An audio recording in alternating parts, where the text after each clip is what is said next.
Well, hi, everybody. Welcome to episode 64 of Celebrating the Brand Ambassador. I'm really excited to be here today with Nidal Ramini, and your title is very long, so I'm going to say it slowly. The Advocacy Director of Europe and Emerging International Division of Brown Forman. I think I got them all. And with him is Sebastien Derbomez. I think I got that.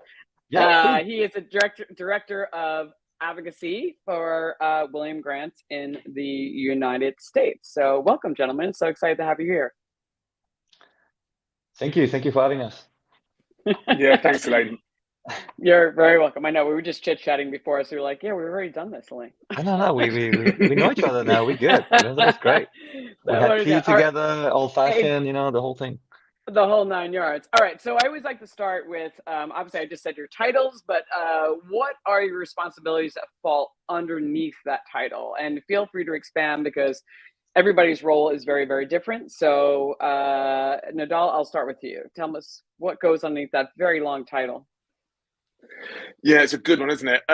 So essentially, and I've actually got this to hand because I had to write it out the other week. So I think what the best way to describe what I do within Brown Forman is basically I lead the advocacy discipline across our two sort of we're three divisions in Brown Forman. So US, which is obvious, Europe, which is obvious, and then what we call emerging international, which is all of our international markets. So everywhere from Latin America to Australia and Africa and India and Asia.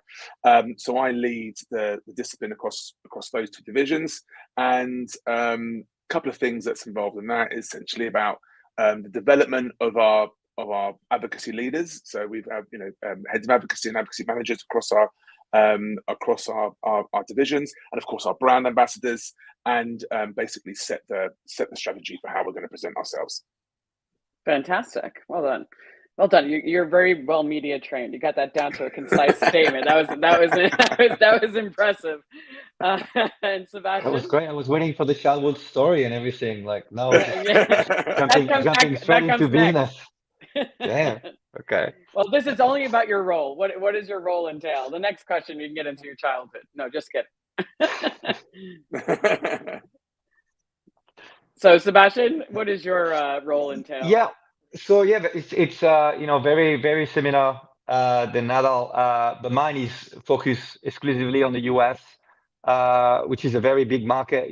Sometimes it feels like dealing with 30 different countries in the same time. There is a lot of with a distributed system, all the different audience, bartender, consumer, PR. There's a lot of PR in the US as well too, and internal. So my role is I'm the manager of brand advocacy for William Grant & Son. My role is to oversee the ambassador program.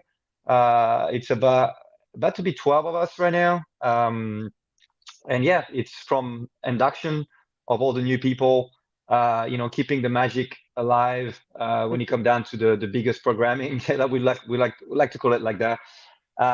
When you come down to the big programming like Tales of Cocktails, BCB, all the major bar show, make sure we all synchronized on the same page.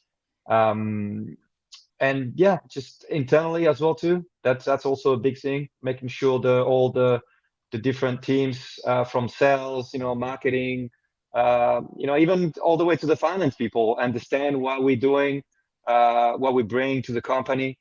And it's also a massive part of PR in the US, something that I discover coming from the Australian market to the US. It's massive and it's getting bigger. So be trying for TV segment and stuff like that. Yeah. Okay, so that's a big part of the managing that, or are you doing the press segments? No, yeah, I'm doing the press segment. I'm still doing them because part of my role is also I still consider myself as an ambassador. I still jump in when we need it. There's some brands doesn't have the chance to have an ambassador right now.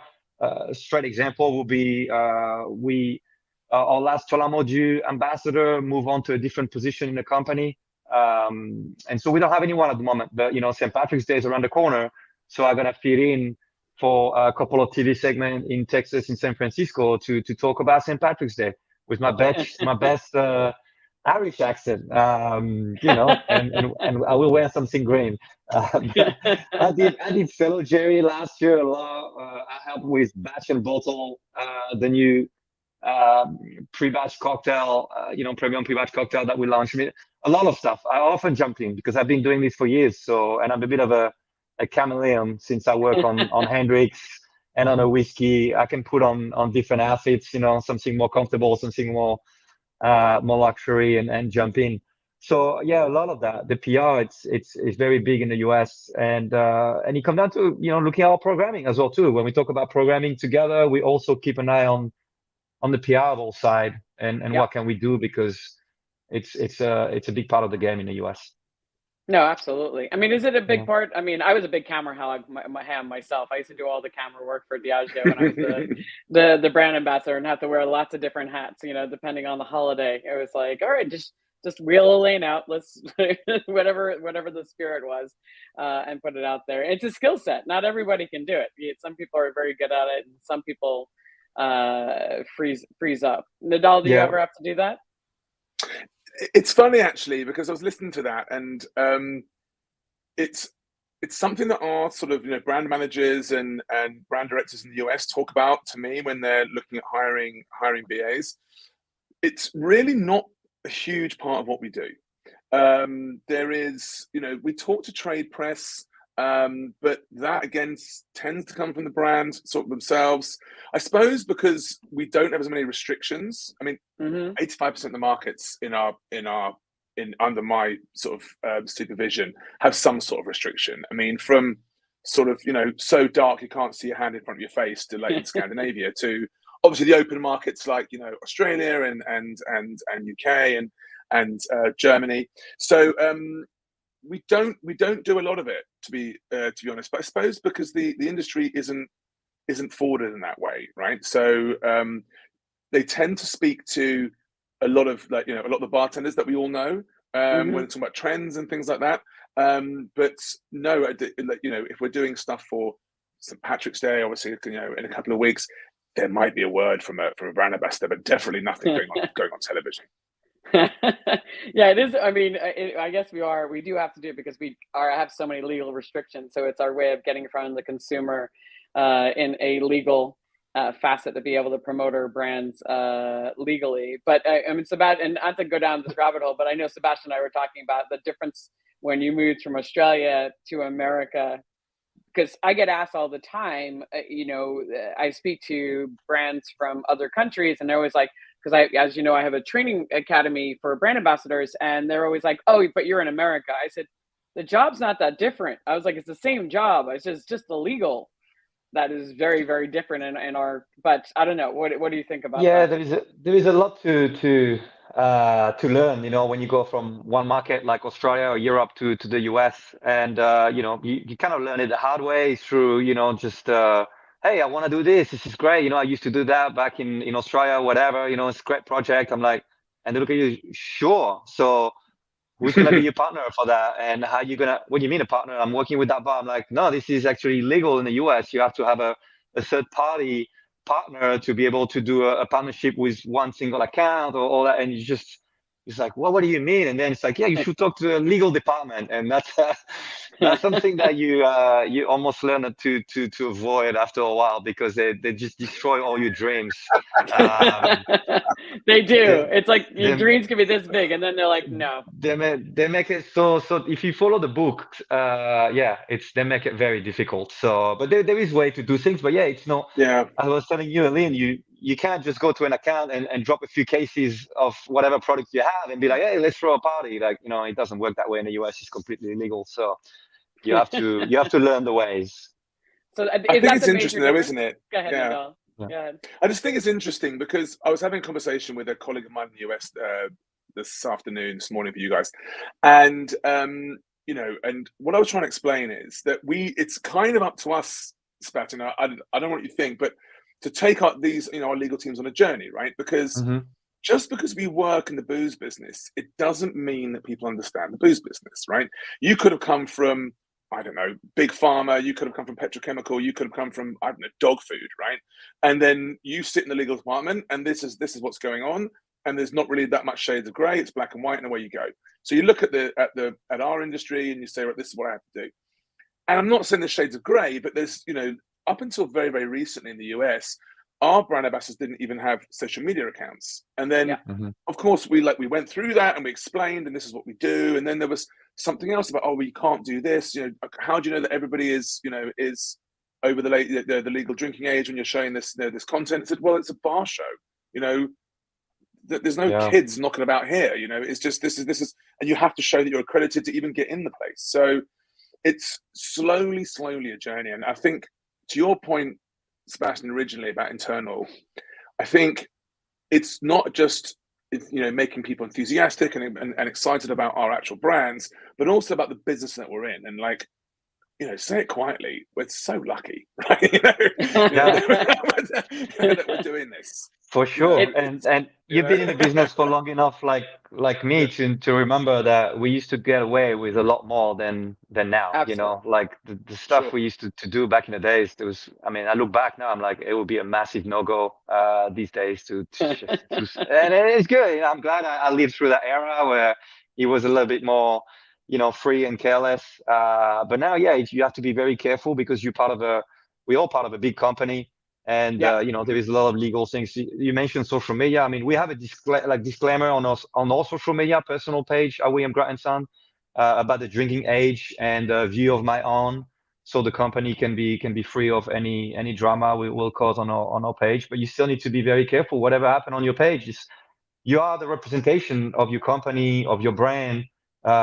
Whatever you do, it's the same when from the very beginning when I said to ambassador when they join the team, is like, you're the face of the brand now. You can't really go out and grab a quiet drink, in your neighborhood bar and think like, oh, I'm not on today, that's just me. I'm like, no anymore. You're gonna be, such and such from that brand, from now on, everyone gonna look at you like that, and everything you're gonna say and do gonna be viewed as, you representing the company. So you have to be very careful. And social media is exactly the same. Absolutely. No, it's great words of advice, because it's true. It's like the one warning, given to Brandon, I was like, you are no longer an individual. And if you want to go drink it, the quiet, I was like, really do find that bar that nobody knows you. You've never talked about your brand. You've never had a conversation. They have no idea. They don't even know what that other side of the industry is, because there's lots of restaurants and bars that have no idea that our side of the business exists. They don't know what ambassadors are. They don't know what USBG is. They don't know what Tales of the Cocktail is. I've had this conversation multiple times in the last couple of days. I'm like, you ever hear Tale? And they're like, no, or that. No. They have no idea. We live in a bubble, so you do have to go outside the bubble. Unfortunately, your social media puts you outside your bubble, so you have to be very, to your point, very, very careful. Yeah, it's a way as well to reach out more people. I guess it can be seen as a curse, because everyone is watching you, but it's also, a way to reach out to more people, because you can't be everywhere, and show the great work that your team and your company is doing. Absolutely. You can't be on TV every day, right? The morning show is one thing, but if you want to reach to the bartenders, you have to talk to them face to face, or on social media. It's a good. As long as it's relevant, right? As long as it's relevant. Right. Yeah, exactly. 100%. Well, there's a whole rabbit hole. We could do a whole show on. So we're not going to dive into another day. We're going to dive into the whole thing. We'll bring a lawyer on to see. You don't want to do that. You don't want to do that. But okay, so you guys have both worked for your companies for over 10 years, which is a big career. How long have you worked for William Grant now, Sebastien? Yeah, it will be 11 years. Actually, it was this month. That's my 11th anniversary. Here we go. Happy anniversary. Congrats. And Nidal, for you, Brown Forman? I will be 13 in April. Nice. So yeah, it's a long time. So you guys have both built careers. I know I worked for Diageo for 15. So, built, a careers there. But obviously you guys had a life before this. You both were in the bar world and were bartenders, and you were a bar owner, and it also... Sebastien, this time I'll start with you. Like, why did you make the leap into, tell us a little bit of your background. Don't go all the way back to childhood. But why you made the leap into being a brand ambassador?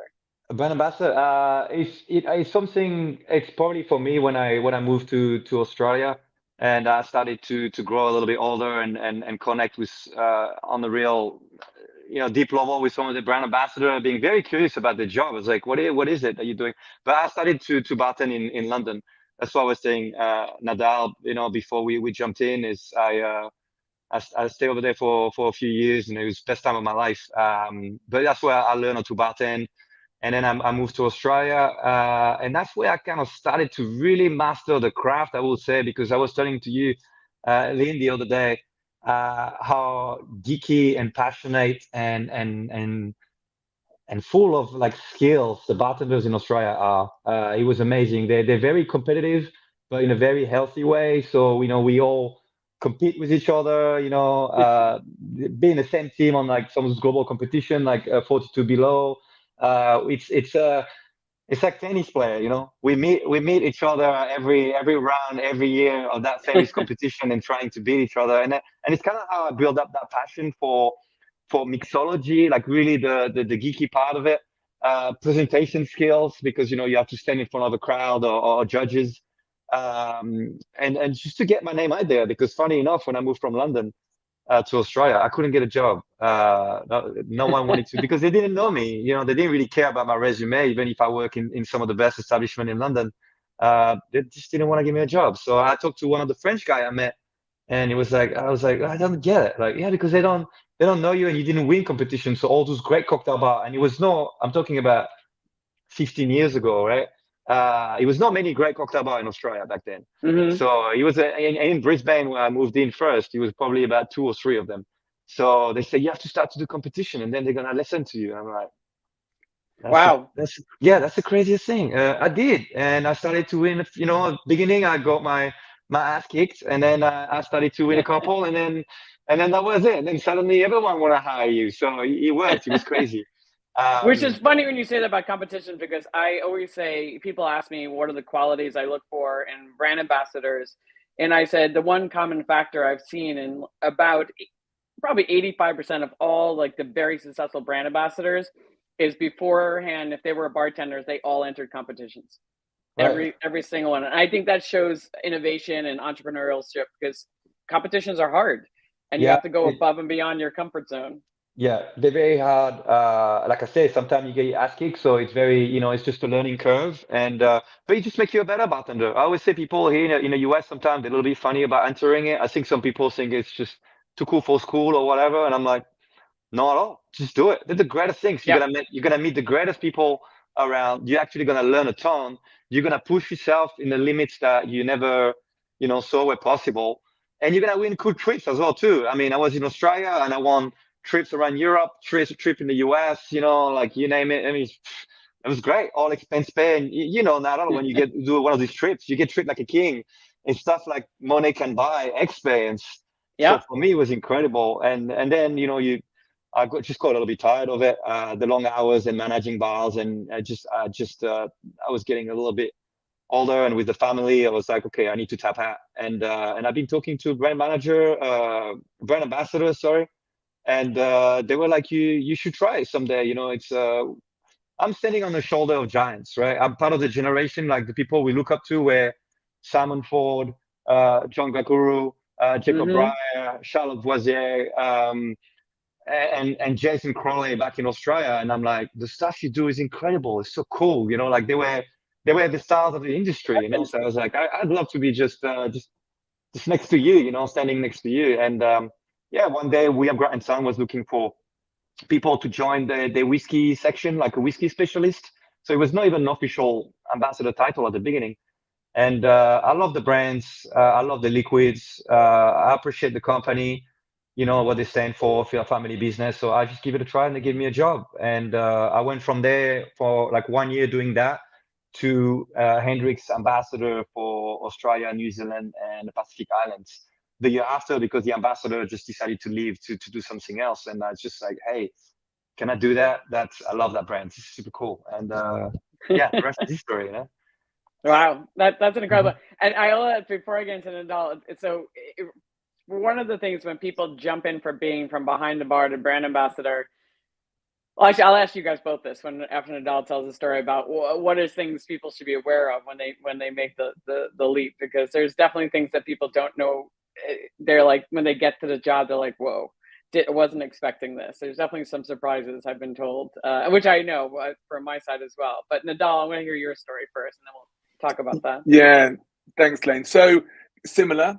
So straight out of uni, I started sort of running venues in London, Southwest London, sort of specifically, like back in like the late 90s, you know, in around the Chelsea area. Sebastian, you probably know what I'm talking about for that, you know, in those sort of days, all a little bit crazy. But I was running a club in Chelsea, and I met a guy who turned out to be my future business partner. And so we opened a bar in Southwest London, a place called Battersea, a bar called Dusk.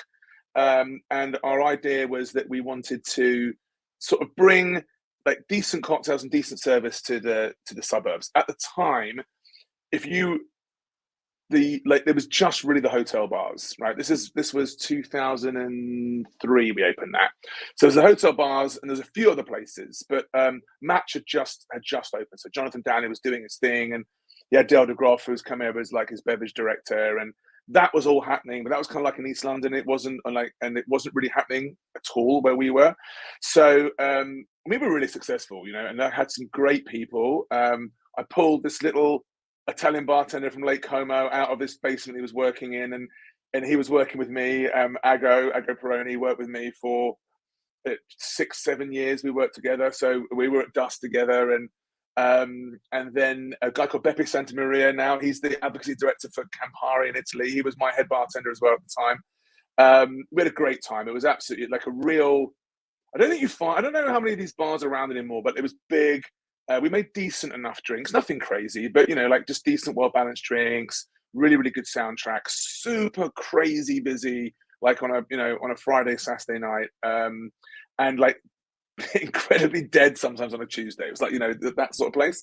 So from then we then opened another bar called Montgomery Place in Notting Hill, which was Ago and my sort of dream project together. And Elaine, I was telling you, like when we were chatting the other week, my inspiration from that was the movie Swingers, and specifically the line "Get a Nightlife," and I loved that. And it was this idea that you could do classic cocktails just really, really well. So I don't think, and you know, if I'm sure Roger or any of the crew will correct me if I'm wrong, but I don't think when we opened Montgomery, 50 best bars was around. In fact, I'm positive it wasn't. But it was that level, right? So it was me and Ago. A guy called Joseph Wood, who was like a bit of a star at the time in London. Again, I pulled this other bartender out of a corporate bar, who he was doing loads of crazy stuff, and they were like, "This is not for you." A guy called Marion Becquet, so he came and worked and worked with me. That guy, right? He came and worked with us, and just watching Marion work, even just now, you know, with the way that he does his thing, you know, all that business, like amazing. He's amazing. And it was just incredible. Like we had these two bars, one like high volume machine, and our passion project. And the idea was that we were going to take Montgomery was going to be something that we were going to scale. It was kind of small. I don't think Sebastian ever went there. It was in Notting Hill, like the early 2000s. So, but it was an awesome little place. And then like that was the plan. Then the recession of 2008 hit, and like when you were saying about the fun times in the old days, like in those days, you could literally walk in to the bank with a piece of paper, you know, and a little bit of a swagger, and they'd give you money. And so. But they said, "Can you know all that money we gave you? Yeah, can we have that back tomorrow?" So we worked super hard. I mean, it was one of the most stressful moments in my life. Actually, we worked really, really hard for about a year. Fell out massively, but we got through it, right? So we paid off the money that we owed and all that sort of business, and then we decided just to split our ways. And my wife was saying to me, "Listen, like to be frank, you don't look amazing, right? You know, you're drinking too much, you know, you're smoking too much, you're not sleeping, we don't see you, there's no money, like what are we doing?" And then And to rewind a touch, beforehand, I've been doing a lot of work with Woodford.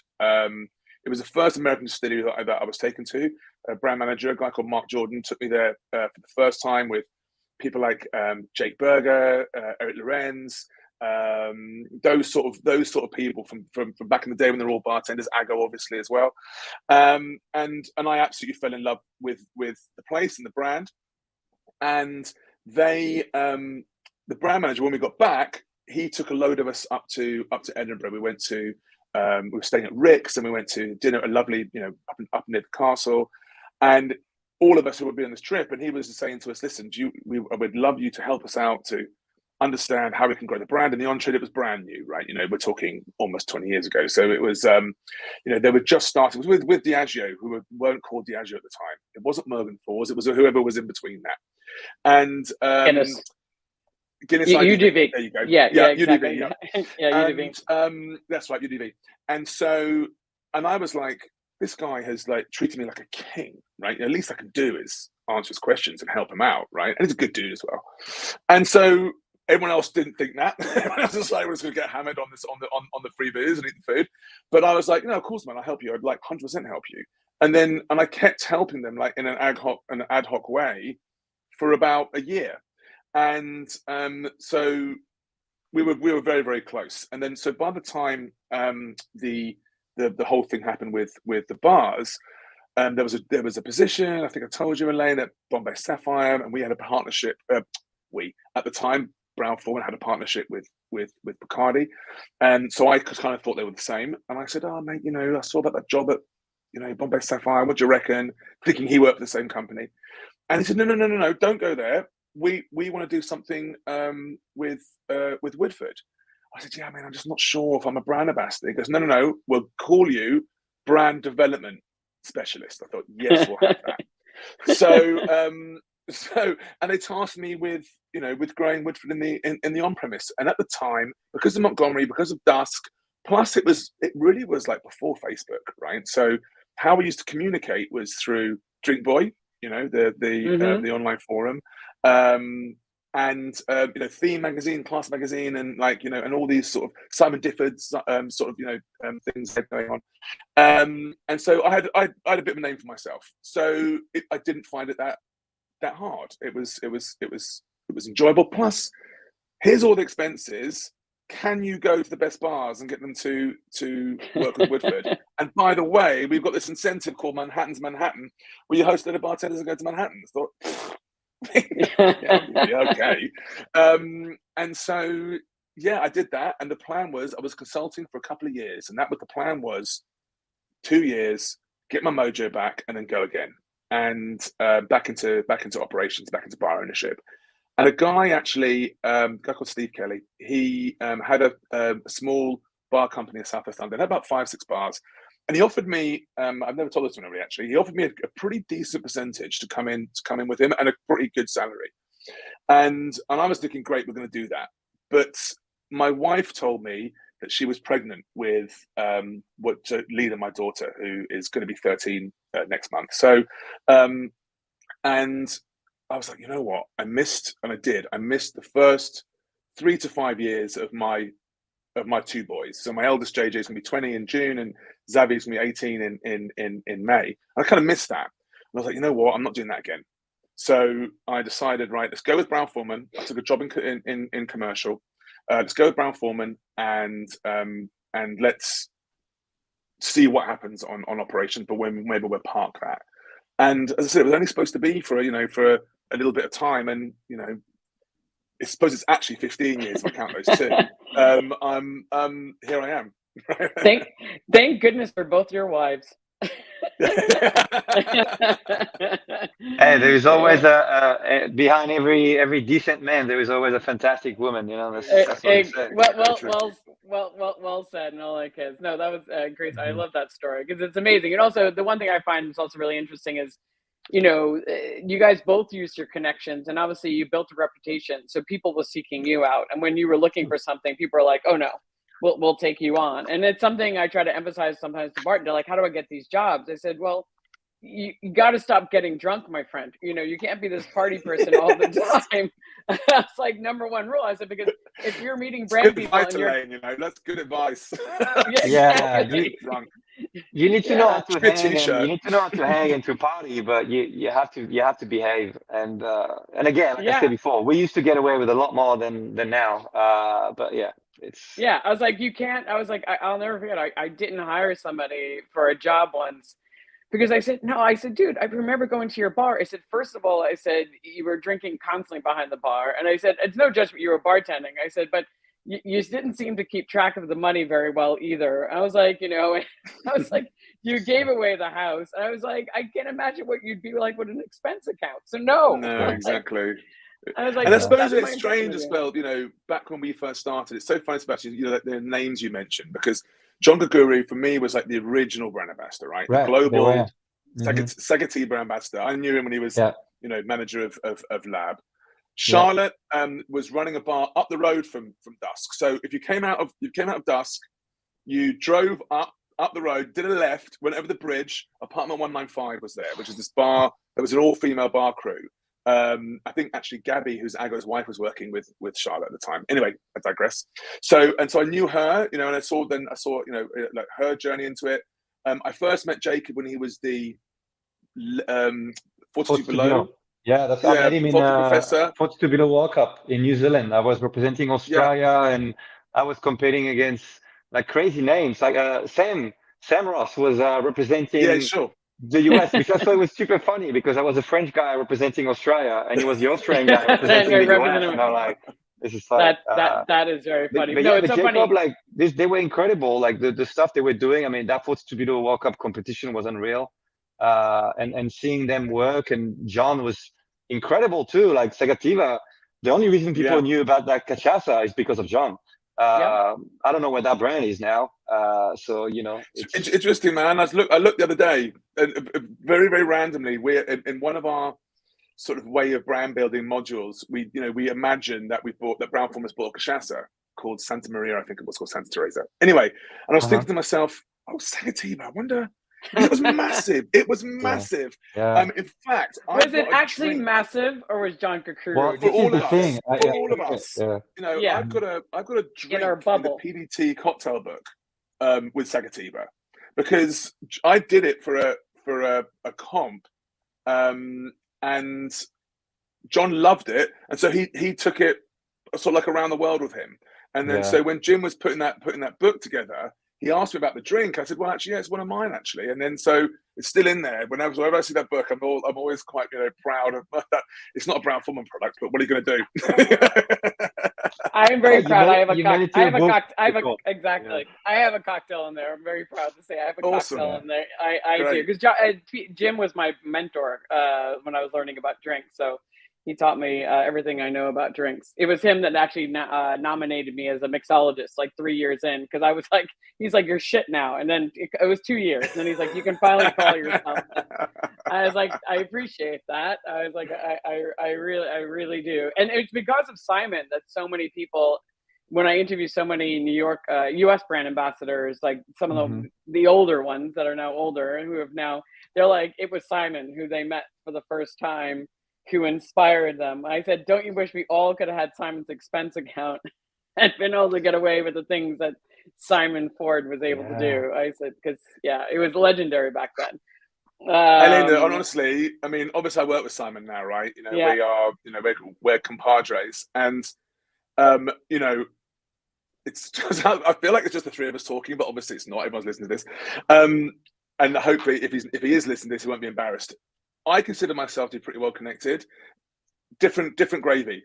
It's different gravy with Simon, and he works a room like incredibly well. And he had a lot of fun with with Plymouth and everything back in the day. But and what he did and what those guys did is incredible. And actually, even before we bought Fords, I was doing a talk in Moscow Bar Show in St. Petersburg randomly, but anyway, on like the growth of advocacy, and I talked about the originals, so Ben Reed, Simon Ford, Alex Winchester, and the guys that call Mhm. themselves, the international Playboy bartenders, which I think is hilarious.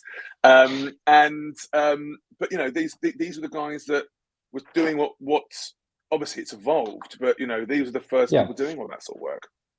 No, Yeah, and Simon is super charming. I mean, like, he can own a room, and when he's talking to you, he makes you feel like the most important person in the room, and that's what his special, why he's so good at what he does, and yeah, he's super creative and very smart. they pave the way to everybody in their own style. Like Simon was saying, being a little bit mischievous but still owning a room and being so friendly and just a great guy to hang out with. And then Jacob was a lot about the knowledge, and we call him the professor. He could tell you everything about. He was like an encyclopedia on a lot of things. And Charlotte is just super professional and polished and inspiring. As a woman in this industry for her time, I gave her like triple the credit for Oh yeah, being out there. Yeah, because Charlie was my idol. He was yeah, who I was trying to. it was a bit of a boys' club, right? So she cut through that and made her own way, and it's incredible. Yeah. No, she's still an idol for me. Just what she's done in the career that she's built for herself. Okay, so let's get into that. The career. Speaking about careers, that's my segue right there. You guys both, and I I think you actually kind of already spoke about this, but so Sebastien, tell your story, and Nidal add in. Because you went from being a brand ambassador. I know, Nidal, that wasn't your official title, but you did a role similar to that, to being the director of advocacy. Now, not everybody can make this leap, and obviously there's only so many directors of advocacy there can be. But there obviously have things you have to stand out amongst the crowd, and there's certain things you have to do within your career to build skill sets, to let some of the senior executives know who you are and what you're all about. So, Sebastien, I'd love to hear what you thought those things were and how you got that position. What basically make you a better ambassador? I mean, we can talk about all the originals and stuff like that, and you can inspire yourself from them for sure. But I think what I realize now with taking a few steps back is just the game has truly changed when it comes down to ambassadorship, and in our company anyway, at William Grant & Son, we have something that we call the freedom to win, and it's something really based on like you have an idea, build that project, put a proposal together and see how you can connect the dot between the commercial side, the PR side, the advocacy side, and we help you bring it to life, and we give you budget for it and all that. And I kind of understood this very quickly. For me, just kind of happened. I was not doing this in a strategic way. I was just like, I love organizing because I travel all my life. So I love organizing trips, and I love doing, hey, how can we get out of here with a bunch of cool people and do cool stuff, and so I built on my first year on Hendrix Gin, I built the only competition on Hendrix ever created, I guess, because we never wanted to do competition. And it was a hot gin punch competition in Australia, which is great. I tick all the right boxes here. Hot drinks in Australia, hot punch met with gin. But the whole idea was to get inspired on that trip. The global ambassador and our master distiller at the time, they went to the Venezuelan jungle to find a botanical and to create a special batch of Hendrix called Kaanakuni. Not a lot of people knew about it because it was just a few bottles that they were able to take off the jungle, and then we share it with ambassadors, just some of our top guys, and we drank it all in one night. The event was all about celebrating the culture of the Venezuela and this local tribe called Kaanakuni, and we just made cocktail with that special batch and drank it. Anyway, so I was like fascinated that trip because I went to Venezuela myself, and I was like, greatest country on earth. It was 15 years ago. It was an amazing trip for about a month, road tripping around the country.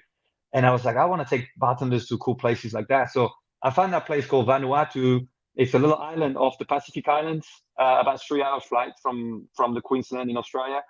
And they have over there still a tribe, still living like, the old way, like wooden huts, not wearing any clothes, and doing the traditional kava drinking and all that. It was fascinating to me. Like I love old civilization stuff, and they have a volcano there, one of the most active volcano in the planet. So I was like, this is great. Let's do a competition, the Hot Punch competition, and the finalists, the 11 finalists, gonna come with me to Vanuatu, and we're gonna drink Hot Punch, on top of the volcano, and connect with the tribe like they did in Venezuela, and bring back some plants and whatever, and make an extra drink. And I can't believe back then my manager said, "Go for it, Seb. How much do you need?" And I was like, I did it, and it was incredible. I had photos of us standing on top of that volcano, just spitting lava, and we're drinking hot punch. And I have photo with that tribe. We exchanged, present because it's a ritual, and we met the chief, and it was so humbling. But anyway, that was the beginning for me of a journey about building projects. I remember presenting this to our CEO, global CEO back then. Like it was a year later, because I did that competition 3 years in a row.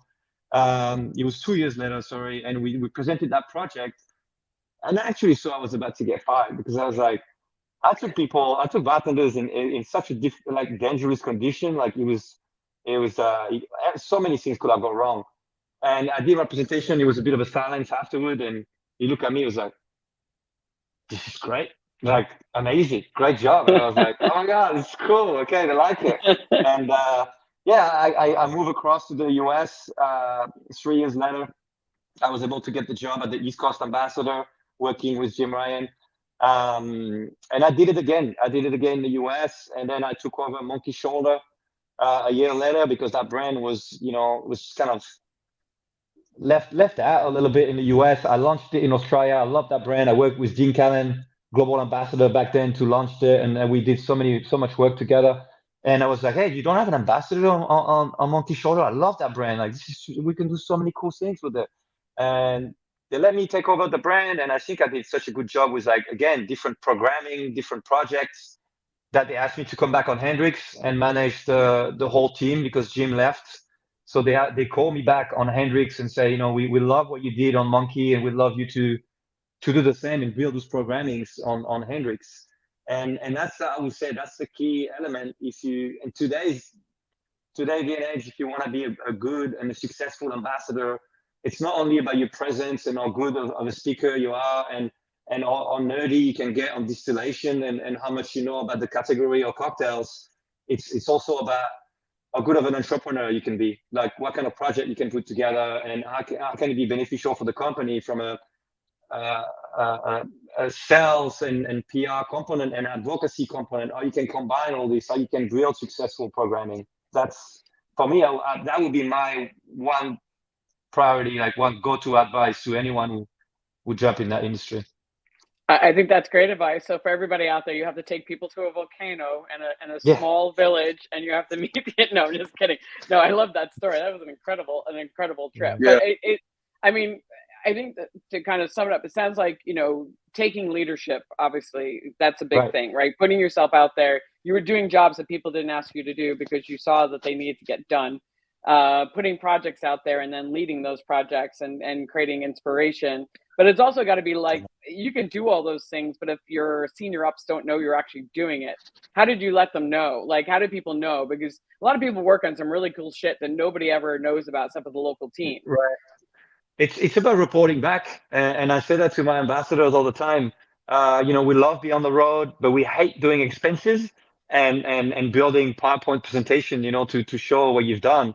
And we have a thing called monthly report at William Grant & Son. And I always say to my crew, like, do those reports, because, the great job you're doing on the ground, you might post it on social media. Some of the trade, obviously they know what you're up to, but those guys here in the office, they don't see it most of the time. So you have to send that monthly report. You have to break it down with great photos, how many people you reached out to, and, all the outcome. And then you can put a ROI on it, that 3 letters that I don't really like using, but it's part of the game. You're part of the business, right? So we're going to talk about ROI in a bit. But Nidal, for you, what's your what do you think you did within the company? I think I agree with a lot of Seb, with what Seb's saying. I think it depends on the person, right? So if you're asking us, Elaine, how you go from brand ambassador to advocacy director, right? Because it's a big jump. It's I sit, I'm sure Sebastian's the same, I sit at our MLT level across my two divisions. So my European marketing leadership team and my emerging international leadership team. And my bosses report into, well, one's a Brown. I mean, it's that high up in the company. Sort of like, chief commercial officer is one of my boss's boss, and the president of internet, hugely important people with multiple years of experience. So first of all, do you want to get to that level, right? And there's nothing wrong with saying, you know what, I don't actually. I mean, we all know great brand ambassadors who are, knocking on at sort of like my sort of age, and are perfectly happy to still to be doing that, and that's absolutely fine. For me, what it was is that advocacy didn't really exist in Brown Forman. So I was the first person with advocacy in their title, and I was very, very passionate, still am, about the discipline, and I do call it, we'll come on to this, I know, in a little bit, but it's a marketing discipline for me. I'm very, very passionate about it. And I was actually talking to one of my teams team the other day and saying that, everything that you hear in these meetings, you're sitting in meetings and you'll hear about, these, marketing terms and like internal language that we use. And what my advice would be, first of all, what everyone is saying, they're talking about the consumer first, talking about the consumer. Take what you'll hear and how do you translate it into what you do, right? So in whatever your go-to-market strategy will be, we have something called the growth framework. I'm sure at William Grant & Son they have something else. And but how do you adapt what we do to that? I think that's the first thing. The second thing is, as Sebastian was saying, it's all about communication. By definition, most ambassadors or advocacy people will sit in the extrovert sort of side of things when you do your PI, right? And not all, but most will sit in the extrovert side. So communication about what you're doing, and again, I think that's what a great advocacy director should do. Encourage their team to do that. And this is not advice, right? This is just luck, I suppose. But we both, and you, Elaine, when you're at Diageo, three great companies, and I hear great things about William Grant & Sons. Got some great, some really, really good friends who worked there and still do work there, and ditto with with Diageo. And I was very, very lucky that I had a manager that really, really believed in me, and believed in the discipline, and actually who came from William Grant & Sons actually, and hired Xavier Pedovani as the first Monkey Shoulder global brand ambassador. She launched that brand, created it, and she just really took me under her wing and showed me how, and helped develop me. And I think you have to be vulnerable enough and humble enough to take that development, because anybody can do cool stuff, right? If you get a budget, you can do something cool.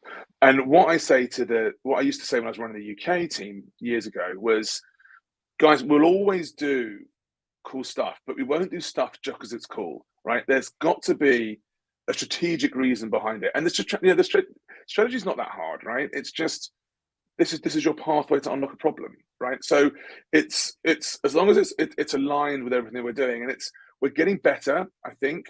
We're putting everything together now, but as long as you align with that work, then you'll be successful, and you will help your brand to grow, which is the most important thing, And I don't want to talk about ROI because I've got some opinions, which we'll come on to in a second, I'm sure. But that would be my sort of that's what I did, right?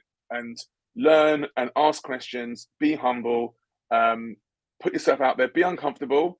You might be. I've sat in high level leadership meetings with senior vice presidents and even actually our executive leadership team back in June, and you belong in that room, you do.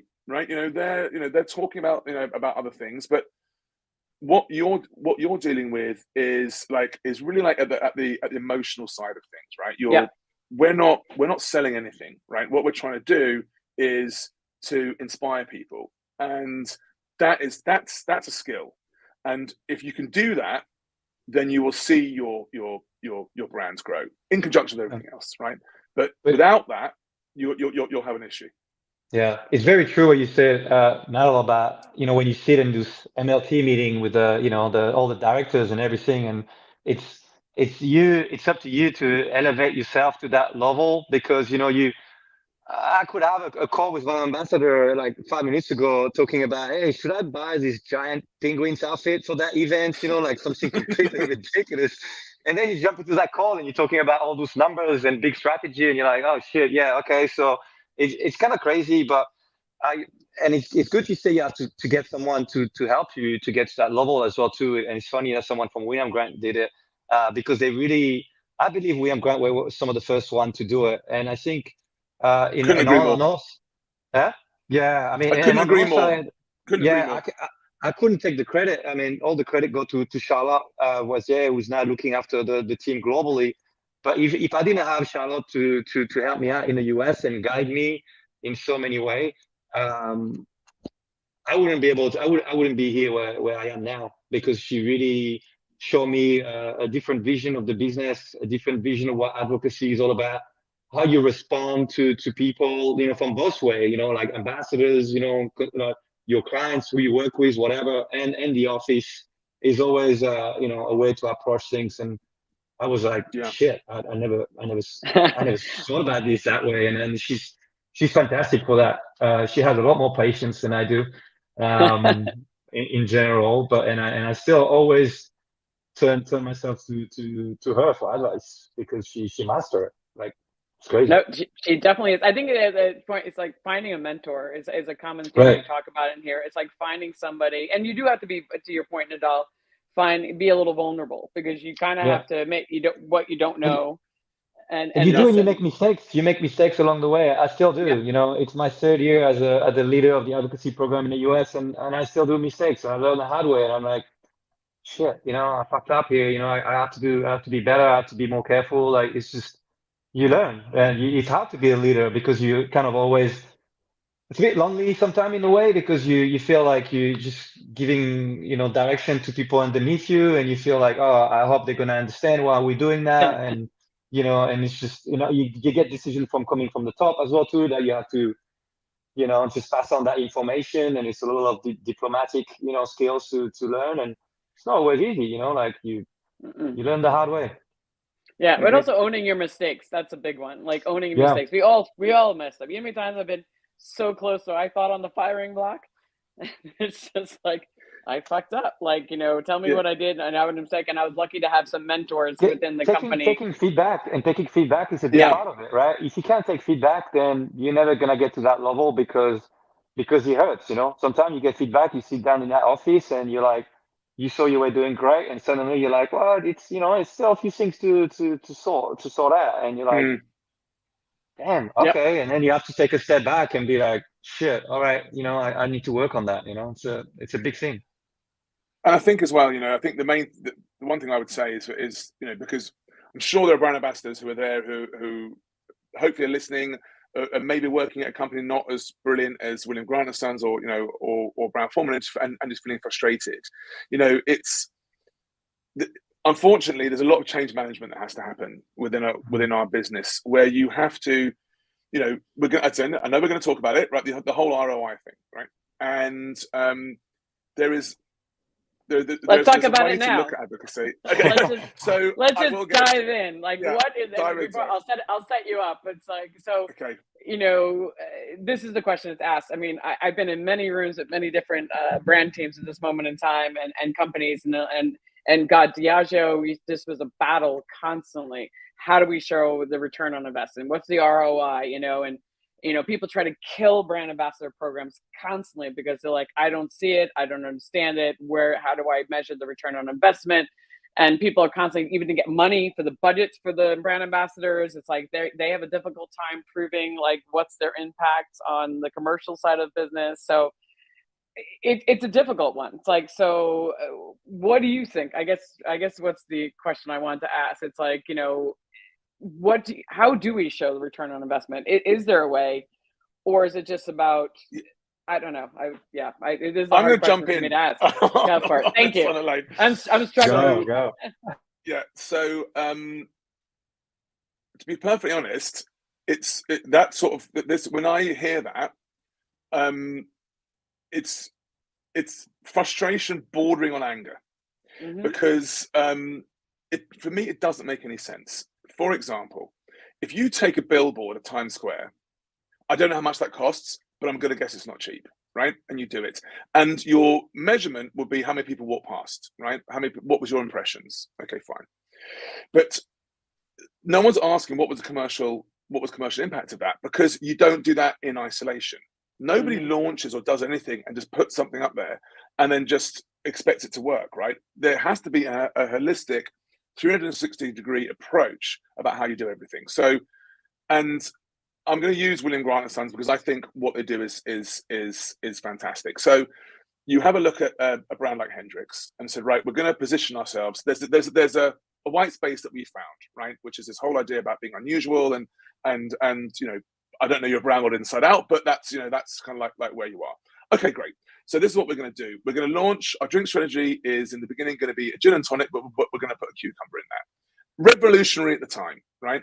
And then what we're going to do is we're going to produce some POS kit around that, which is all based on the cucumber. So right, and we'll go in and put that in. Then what we're going to do is there's no TV because we can't afford it, but our out-of-home advertising is going to be proximity based in and around the best bars in London, because that's where I saw it. Talking about the Hendrix and tonic with the cucumber. Then what we're going to do is we're going to get Xavier and team to go and really drive home this idea of unusual and craziness, but not stupid, just like fun and quirky and like very, very British and all that and that sort of stuff. And that's what the whole activation is going to look like. So we're going to have activations where we play croquet or we do hurling or we do whatever it is that we're going to do. And obviously I wasn't involved at the time, but we're going to talk about the gin and tonic, and we're going to talk about, I think it was Ramos Gin Fizz, and we're going to do all this sort of crazy stuff. And that campaign was a huge success. The launch of that brand was a huge success. And the Jack Daniel's playbook, in my opinion, is the best playbook for launching premium brands, right? It's the best in the world. The Hendrix playbook is how you launch super premium brands, like 100%. So that whole thing worked together by saying, right, we've got consumer awareness because we're doing proximity advertising and out of home, diving in on our distinctive assets, showing our drink strategy. We are providing bars with the tools to make this drink, and to make sure that you better believe it. If I order a Hendrix and tonic, it better come with a cucumber in it, or someone's going to die, right? So and the consumer wants it, and the consumer wants it, right? So then in it goes. Then you've got the advocacy team who are showing this, living this dream. This is gin in 2003, 2002. No one cared about gin in 2003, 2002. So then, we'll go and do this. And then we're going to do a Ramos Gin Fizz as our cocktail. Who's shaking that drink for 15 minutes, right? So we're going to do that. And then we're going to do hurling, and we're going to do croquet, and we're going to do hot gin punches on volcanoes and shit like that, right? So if you had a look at, and I know why Sebastien was thinking he might get fired, right? Because he's looking shit up in this hot gin punch thing on fucking volcano. But if you then take it back and you look at everything that was going on with the brand at the same time, then of course it's going to work. It's part of an integrated campaign. And of course you can then boost that content through social, and you can do other pieces that you do, and you can win the hearts and minds of bartenders. To be honest, this whole idea to saying a bartender recommends you a drink and you ask them what brand it is and this sort of story, doesn't happen, right? Doesn't happen. You walk into a bar, you ask the guy, can we get 2 martinis please? What gin would you like? Whatever you recommend, and that's the end of the conversation, right? So we need to get in the hearts and minds of that recommendation. If the person has Hendrix and they see it served in a certain way, then fantastic. Maybe they remember it, but it's not a one hit. And I think the idea that it is a one hit is hopefully leaving, right? So look at Aperol Spritz, and what those guys have done. Look at the Negroni, Campari and a Negroni. Imagine walking into Campari years ago and saying, you know what, Negroni, that's the next drink. Get out of my office, man. Are you high? What are you smoking? What are you talking about? gin and Campari and a vermouth. What? Get out! And, and there's no skill in it. Agreed. So anyway. Agreed. I mean, I believe I know what the impact is. It was more like it because we all see it, we all know it, we understand. We watch the bars that we are spending time in, the business grow, right? We watch it grow because we're spending and you. But it's having the conversation, and God knows I've had to have this conversation with senior executives in Diageo, and being like, they're like, well, how do you know it's you or the sales rep? Yeah, I was like, well. But that's stupid. It's like, how do you know it's a TV commercial or the out of home or the stand or the display in the store or the event that you've done or the sponsorship of this? It's all has to be integrated. And back to like your last question, Elaine, is, and sorry, dude, I'll let you jump in, but that's what advocacy directors are for, right? That's what we're for. We're there to ensure that the work that we do is integrated into the marketing campaigns or the entire campaign of whatever brand we happen to be looking after. And when you do it properly, you kill, right? But if one of those wheels aren't turning, you won't get long-term success. We can all, if you take the money that Sebastien and I spend, give it to our national account guys and saying, in my case, go and hit up Tesco's. In your case, go and hit up, whatever the huge supermarket is in the US. Go and head up, Safeway, whatever. You are going to kill. You're going to sell like all the cases, all of them. Yep. Right, but you're not building. But you're not building the brand. Just on the moment, just on the heat of the moment. Yeah, because you can do it's like doing a spend, right? It's like doing a big spend. Building. You could, that's it. Yeah. And that's what advocacy is all about: long-term brand building, getting people to fall in love with your brand. I mean, Nidal, thank you for taking Hendrix as an example. I was still a bartender when they launched the brand, and I was like, oh my God, these guys, instead of inviting you to another cocktail seminar or gin seminar, they just invited you to play croquet and have fun. I was like, that's awesome, like cool, but those guys are crazy. That bottle is so impractical. Like no one's gonna use it. Like it's a worse bottle. Like I still people who complain about that bottle. It's like you can see how much is in there, to do my stock tech and all that, and it's awkward to handle. And I'm like, so here's an awesome piece of POS for you to check. That's it. See 20 years later. It's genius, exactly. 20 years later, you look at it, you're like, oh my God, you can see that ball. Well, I got one at the back here. You can see that ball from far, even if you can't read it. You know what that little black bottle with the triangle is all about. So, good on them. But if I have to flip that to you, not all in terms of like someone you work with, I mean, look at Simon Ford. He's a great example of advocacy and how you build something based on your bartender following, because he had a massive bartender following. He created a bottle, which I thought it was genius. I'm like, for once, someone didn't really, focus too much on the actual how great it's gonna look, but how useful it's gonna be. How the ergonomy of the bottle. Hey, you can use this to batch cocktail when it's empty, or like I was like, oh my God, that's genius. But that's something that only a bartender can do that, right? A company, the people in the office, look like 12 of them around the table. If you get them the idea in the first go, they would have been like, no way. Like, that's not gonna work for us. That's crazy. Do that on your own time. And he did that on his own time. And then he showed them that actually it works. If you have the people following you and have the people who believe in your project and the bartenders thinking, this is awesome, this is great liquid, the bottle is super fit in my well perfectly, and I can use it to batch. And now another success story. So that's advocacy. It's hard to put a number on it immediately, but in the long term, that's right. What so it's a long-term play. So for you guys to believe, because the role of brand ambassadors has very much been split into, and it drives me crazy because people try to hire people, and I'm like, that's not an ambassador, that's a salesperson. Like, you want a salesperson, hire a salesperson. A brand ambassador's job, and even if it's a hybrid role, which I'm totally fine with, like, which is you're doing training, education, events, and then you also have some KPIs around menus and bottle placements. You're not doing sales, but you're getting placements within there. But I think it should, in my opinion, I think the role should be 70% of the advocacy side of like building the brand, building that, and then the other part, because especially if you're traveling, how are you going to even get those menus, because you're not even in the market half the time. So there's that. It is. I don't know. What is your guys' feeling on this? Because I know William Grant's like you guys don't have KPIs like that, No, right? we don't. It's all advocacy. No. Yeah. Is No. Brown Forman I the mean, same? I mean, again, try not to get too frustrated. If you want that, right, menu placement, blah, blah, hire a salesperson.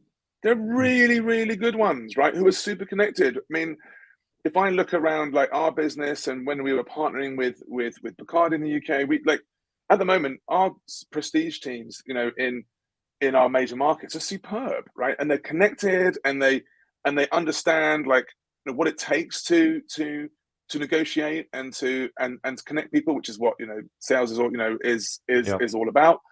And but advocacy is we have to show without using like too much internal language. We have to show like why we're worth caring about, right? Brand love is that is the absolute pinnacle, but it's quite hard to achieve, right? So there are steps, right? And so, but what you want to show is that you want to get the trust of people, their respect of people, you want to get their support, you want to get their loyalty, and then at the end, you'll hope to get their passionate advocacy, right? Which is, and you know, we talk about advocacy as an advocate of your brand, right? So someone who talks to others about it. Now, you do all of this work, and there's things that you plug in that you plug in place to get that, you know, to go on that journey.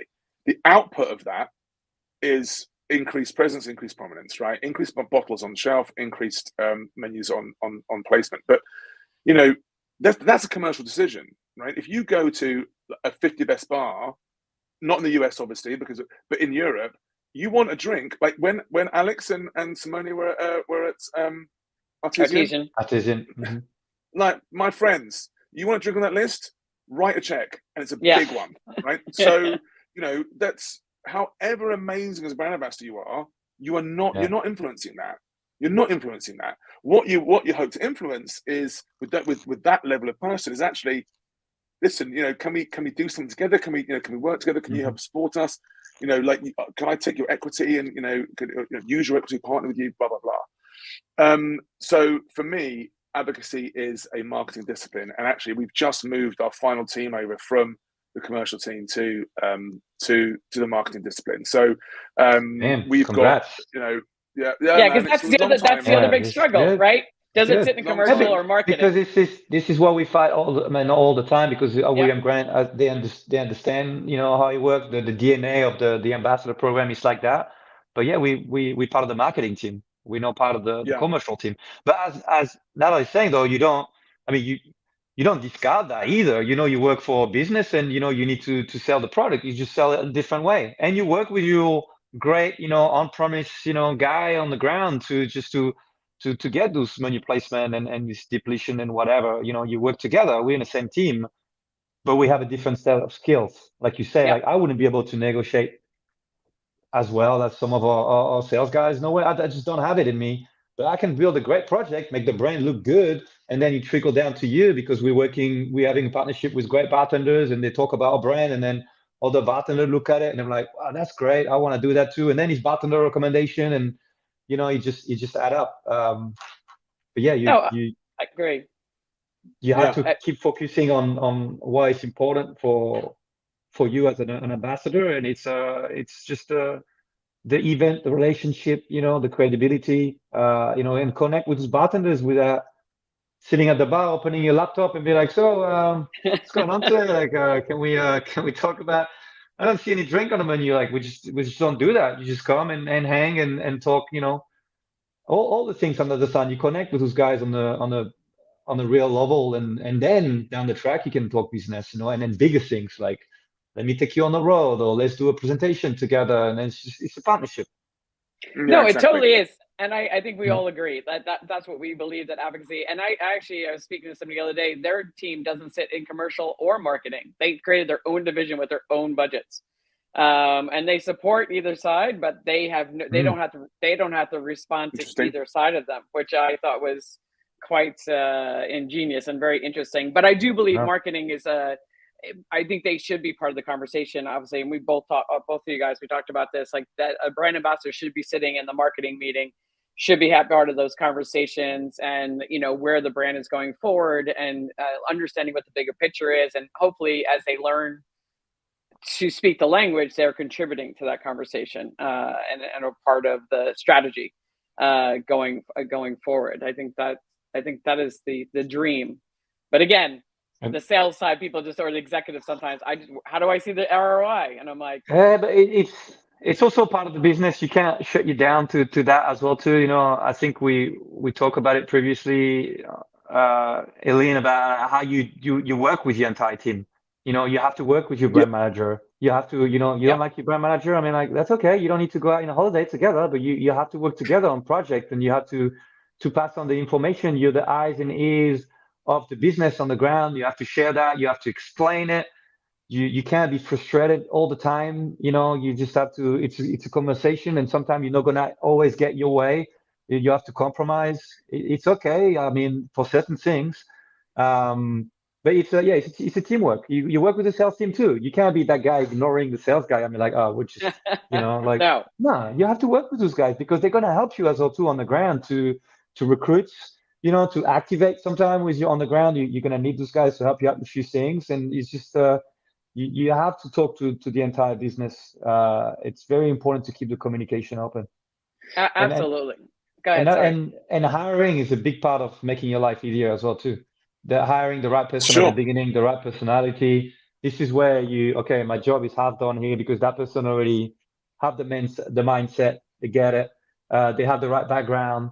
But do they have that little magic thing that is going to match with the rest of the team in a business? Because sometimes I interview people, they're great, nothing wrong with them, but we see like it's little things missing that I don't think it's gonna work with the brand and the rest of the team. It's just the little things missing. It's because for us at William Grant, we also need the ambassador to embody the brand, because our brand, the brand world of Hendrix, Monkey Shoulder, and Milagro is just it's so big that you have to have that right personality to fit in and suddenly become that brand. No, I remember Charlotte actually telling me about your interview process, which is a lot of fun. And I think it's a really, it's something that people a little bit with weird questions and stuff. They test people and have people present things in their own way and the brand, and you have to do your own presentation and bring your personality. And I think that is genius. I know we were talking for a while, and I could probably talk to you guys for hours, but it's late for Nidal. And but I did want to talk about one more thing before we go in there, and then we're going to kind of wrap it up, which is because I think it's really important. So one of the biggest stressors for every brand ambassador I talk to is they get pulled in too many directions, right? We were just talking about being on the commercial team, and you have the sales team, and you have events, and then they don't know how to say no.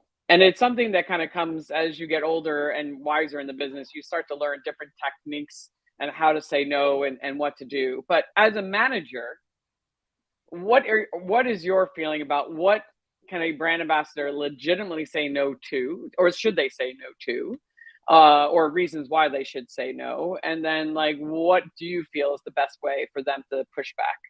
So Nidal, I'll start with you. I think it's a great question, Elaine, and I think the problem is that 95% of the time we're hospitality people, and you say yes. The guest wants something, you make it happen, right? I mean, that's just what we do. So I think it's kind of ingrained, and it's quite hard to get out. I think it goes to what we were talking about before about what makes a good advocacy director, advocacy manager, advocacy leader, like, at whatever, level, that you may be, is, you offer air cover to your team, right? I think that's one of the most important things, right? So you say, this is your job. This is what we do. If you're being asked to do things and you don't feel that that you're right, you're not sure, come and speak to me, and I'll tell whoever it is that yes, that's a great idea, or that's not really within our remit, but maybe let's see how we can work around it. One of the main things, and this is a little bit of a bugbear for me, is brand ambassadors are not always. I mean, it can happen sometimes, and it's fine. They're not in-house drinks teams, right? So you've got a meeting, and then you've got it's at the end. They say, "Oh, should we get the advocacy team to make us a bunch of whiskey sours, or whatever?" You make a whiskey sour, man. What's wrong with you? You're like, it's things like that, but sometimes it's worth it, like you said, or you're just launching a new brand, there's something super cool coming out, here we go, clear monkey, right? So you don't clear monkey, and the whole sales teams are going, like, what is this? I don't know. So then Sebastien says, right, this is what we're going to do. Get everybody in, and the team is going to make pinas, daiquiris, like we're going to do, martinis. We're going to make all these rum drinks, so that people can understand what it is that we're trying to do with this product. And that is absolutely fine, right? And they're in like flowery shirts and all that sort of stuff. Absolutely fine. Got no problem with that at all. But, that's okay. So I think it's understanding, and it's not up to the brand ambassador to say yes or no, to be perfectly honest. If it comes to you from their manager, then like, what are you going to do, right? You can question, yes. but you have to say yes. But if it comes from out, if we're a decent advocacy manager, that shouldn't happen. But if it comes from outside your direct reporting line, then it would be, well, I'm not too sure. Let me just check, as all of us would do, right? About anything, we would just sense check it, and we would go and speak to a colleague, or we'd go and speak to a peer, or maybe like, listen, what do you think about this? I'm not entirely sure. No, definitely you should push back on that, and give a reason why, but like, time is precious, as we always say. It's such a cliche, but you can't save it. It's that's it, 24 hours and that's it. So true. That's kind all of great. No, that is great advice, and I love going to your manager. And as a manager, you should be safeguarding your brand ambassador.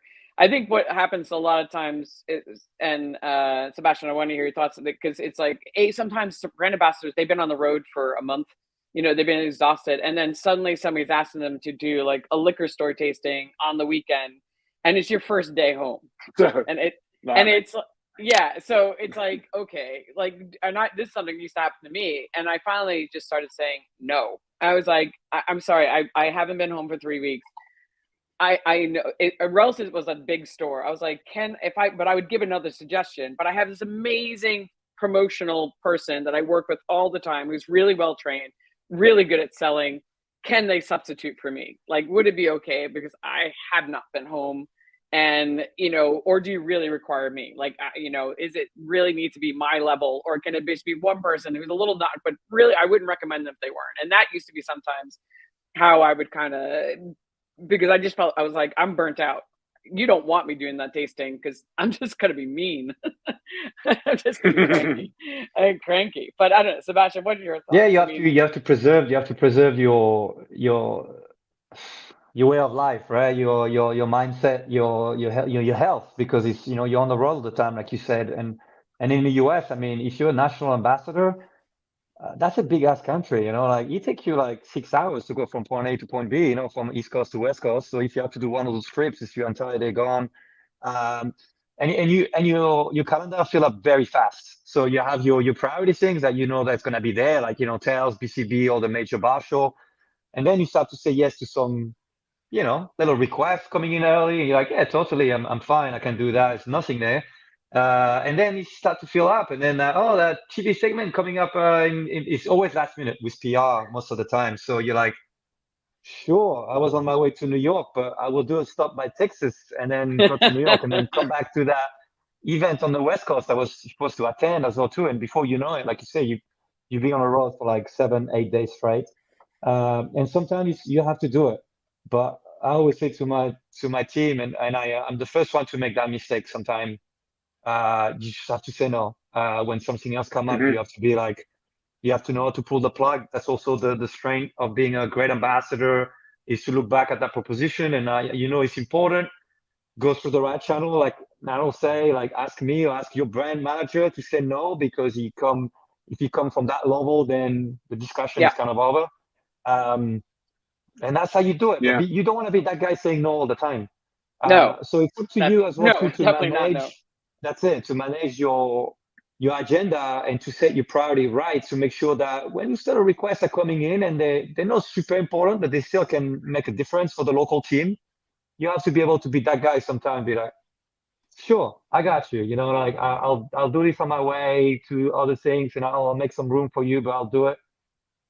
But you have to preserve yourself, because you're going to be useless at the end of the day if you completely burn out. So, and if that comes to that stage, then talk to your manager, and they'll say no for you. Yeah. But, and I think this last one, Elaine, I would say on this one, and you read books about all this sort of stuff as well. If you can, within your own team, right? So my team and my leadership team, and then Sebastian's and his leadership team, the guys that sort of like manage the like his the teams underneath. It's like if you can offer this idea of psychological safety, which is basically saying, listen, anything within this room, don't worry, like within our circle is between us. You feel safe to I'm not going to chastise you, I'm not going to criticize you. This is these are human beings we're talking about. Like I had a situation where we had a huge meeting that was international meeting that we put together. We were in this city, and there was a train strike, an airport strike. And a very senior colleague of mine, like in my team, she couldn't make it. She's a mother, and she was so like upset. And I was like, "Listen, what are we going to do? Like, I'd love you to be here. I wish you were, but you can't." And it's one of those things. And like, I want her to feel that she feels completely safe to say that to me. And in the same way, it's like if anyone asks anyone to do anything at the weekends, even though we know there's weekend stuff involved, like ad hoc, like. That's you get one of those, that's and like you can say yes to it, and maybe that's okay, but organize yourself, man. not the brand ambassador, the brand teams, like that's hang on. And you always happen, and again with PR, like I said before, that's always the case, because TV segment, they come like last minute, but you have to preserve yourself from that, because, and I said to my team, is just talk to me, like you said, be open about what's going on. You have a life. Some of us are trying to raise a family, and if you have kids, man, I got you. Like, and if you don't have kids and you have a dog, or you need your own space, yeah, sure, I got you too, because you're gonna be useless to us, to the team and the company, if you completely burn out because you're saying yes to everything. But because you take the brand so much like personally, and you become the brand, then you feel like if you say no, you let everybody down, including yourself. You have this sense of guilt to be like, shit, if I pass on that, like they're gonna think I don't care, or it's my baby. I want to really get that brand to the next level. And I'm like, you can't be everywhere. You can't do it all. It's just not possible. You just have to be strategic about it, and that's part of becoming a great ambassador. Is when you understand that you're able to take a step back a little bit and be like, okay, I'm not going to move the needle too much on that last minute opportunity. So I think it's right to say no. It's okay to say no. Right? And that's leadership. And that's like you said, as a manager, when I manage team, we started putting boundaries, like especially for PR. Like you need to try like 2 weeks notice, especially with people who have kids, and more people have kids, and we're not going to go down that rabbit hole. But I definitely know I had my daughter, I was 2005, my daughter was just born. So I needed people to give me a heads up. I'm like, I need to arrange childcare before I can go. So if you need me around, I'm like, I need at least 2 weeks notice. And that became like a standard. And my manager at the time was really good at making sure. They're like, no, you're gonna have to find somebody else, in the marketplace. I know you'd love Elaine, but yeah, there are other people. And here's a suggestion. I would always present alternatives. Like, here's 2 people I recommend that are really good at the job. It's not me, but they're pretty good. And that's what the brand manager also have to be trained to understand the BA, the ambassador job, because some of them come from different industry. They never work in the booze industry. They never work behind the bar. They don't know. They work with Nestle or like whatever. Yeah, exactly. And you're like, oh, what does the ambassador do really? And you really have to take them through that journey, because I know I've been one of them. I know what they're going through. For those guys, they're like, oh, he's not really responsive on my emails and stuff. I'm like, that's probably because he's been on the road for 4 days in a row and didn't have a weekend, because the bartenders talk to us on the weekend, and then we do even. And then he's like, yeah, Monday morning he might not be very, responsive, and then that's okay. He's taking a break, because we can't do 9 to 5 emails and project and then be out at night and talk to all those people. So you have to understand that, sometimes he's gonna go dark a little bit, and that's okay. He's just recovering, Explaining that is a big thing. And also just presenting all day. When you have to present, and you're on the road and you're constantly giving it's exhausting. You might not have done anything else. You just stood in front of an audience and you spoke for an hour, but that will take a lot out of you. You got to prepare. And if you're doing that consistently, you're zapped by the end. And then you went out with the distributor, and then you're out at night and whatever, and you do it again and again and again. It's exhausting. And if you've never done it, they don't know. So Anyway, I know we've been talking for a while, and so I'm going to wrap this thing up. But so I always like to wrap it up with one last question, which is if you could give one word of advice to anybody that was becoming a brand ambassador, besides loving the brand that you're going to go work for, because I know that is kind of a given, what would it be? If you wish somebody would have told you this when you first started the job. Sebastien? Okay. I mean, I have a few I will give, but if it's only one, I would say be a good listener, and listening to the trade, listening to the people within the company, listening to your team. Be a good listener, because you will learn from listening to people and acting, according to your audience. If I have to pick one, that would be the one. Just be a good listener. No, not just and be energetic. A listener, but like an active listener, not just listen. Be like, oh yeah, this is great, I'm good. Like be active, like Be present. Collins will say, get involved. Get involved. Yeah. I love that. I think it's the best things ever. And get involved. I say all the time. You want shit to get done, and get involved. Or do it yourself. Exactly. I think that's great advice. Nidal, you? Yeah, I think, listen, listening, being, open yourself up for, for learning opportunities, I would 100% agree. So, and that's what I was going to say. So if I say something else, what I would say if I was talking to, it's okay to fail, would be what I would say, right? So we really sort of like try to drive this culture of, and that's where learning comes from, right? I'm sure you guys know, we've just entered this world of Formula One, and we're not too sure what we're doing, and like it's new for us with, on the Jack Daniels brand. And I was talking to a colleague the other day, and we were saying, God, are we getting it wrong? And I was thinking, we should get this wrong. There's no way that we're going to like know what we're doing. If we don't get it wrong, we haven't tried hard enough. So that's okay. Let's just not get it wrong the next time. And I think that was what the manager I was talking about before, who launched Monkey Shoulder and came from William Grant. She told me, it's like, it's okay to get it. It's okay to make mistakes, but just don't make the same mistake twice. And that's what I would say. So it's okay to fail. So listen and don't be nervous. I don't know if you can not be nervous, but I get your point about you know what I mean. I know what you mean about not being afraid to fail, because you are going to fail, and you're not. It's going to happen, and it's okay. They're not going to fire you just because you failed. Like, there's certain things that you can get fired for. I always give that advice, because people always stress out that they're going to get fired because they don't hear from their bosses for weeks, and they think that's what they're thinking about. Right? Exactly. Yeah, exactly. Stop drinking all day. But yeah, it's but they do freak out. It's like, it's okay. You're gonna make a mistake, own up to your mistake, and then learn from it and don't do it again. And you're gonna move on.